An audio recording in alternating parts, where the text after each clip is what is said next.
આપ જોઈ રહ્યા છો સ્પાર્ક ટુડે ન્યૂઝ। દાહોદ જિલ્લા અને પંચમહાલ જિલ્લામાં જુદી જુદી જગ્યાએ કુલ 13 ગરફોડ ચોરીના અનડિટેક્ટ ગુના ડિટેક્ટ કરવામાં આવ્યા છે। સોના ચાંદી દાગીના તેમજ રોકડા રૂપિયા કુલ 7,03,144ના મુદ્દામાલ સાથે 3 આરોપીઓને દાહોદ લોકલ ક્રાઇમ બ્રાન્ચે ઝડપી પાડ્યા છે।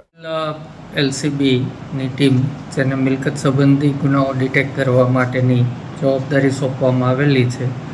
આ ટીમ દ્વારા હ્યુમન ઇન્ટેલિજન્સ અને અગાઉ બનેલા ગુનાઓનું ટેકનિકલ એનાલિસિસ કરતા જેમાંથી શંકાસ્પદ અમુક નંબરો મળેલા અને અમુક વ્યક્તિઓ જણાઈ આવતા આ શંકાસ્પદ ઇસમોની ધરપકડ કરતા અને એમની ઘનિષ્ઠ પૂછપરછ કરતા આશરે 13 જેટલી ગરફોડ ચોરીઓનો ગુનાનો ભેદ ઉકેલાયો છે અને 7 લાખથી વધારે રકમનો મુદ્દામાલ કબજે કરવામાં આવ્યો છે।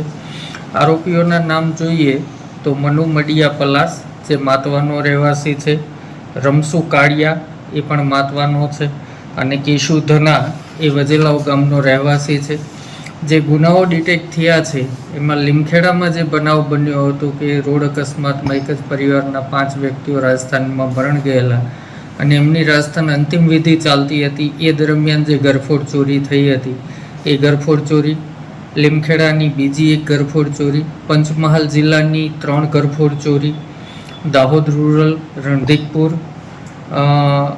દેવગઢ બારિયા અને લીમડી, આમ 6 ગરફોડ ચોરીઓ દાહોદ જિલ્લાની અને 3 ગરફોડ ચોરીઓ ગોધરાની, આ 9 ગરફોડ ચોરીઓ દાખલ થયેલી છે। આ ઉપરાંત 4 ગરફોડ ચોરીના પ્રયત્નો પણ એ લોકોએ કબૂલ્યા છે, જેમાં પીપલોદ બજારમાં, લીમખેડાના દુધિયા બજારમાં, લીમડીના કરાઠ અને બજાર વિસ્તારમાં રાત્રિના સમયે તાળું તોડી અને ગરફોડ ચોરીનો પ્રયત્ન કરવામાં આવેલો હતો।